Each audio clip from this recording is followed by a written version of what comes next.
Kumusta sa inyong lahat? Dito naman tayo sa vlog natin ngayon gabi sa Batang Quiapo. Pangungulila unang-una sa lahat, ito ay teaser video lamang para ma-update sa Batang Quiapo. Huwag kalimutan follow at subscribe ang channel. Salamat po. Dito umiyak si Tendeng dahil sa di pagpayag ito ni Regger dalawin sa kulungan si Tanggol.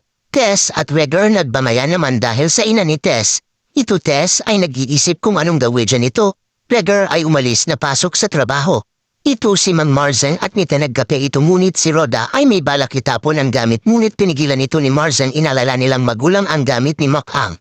Ito si Tendeng at Lolo Noy at Tess ay di sila nagpansinan punta sa palengke.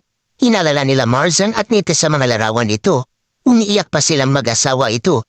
Dito sa palengke ay Tess at Tendeng ay di parent katapos lang ang damayan nilang dalawang. Ito si Mayor ay dumalaw sa opisina ni Chief Espinas at doon sila balatukan at Makasantos at nasa loob ng opisina ito. Nakibalita si Mayor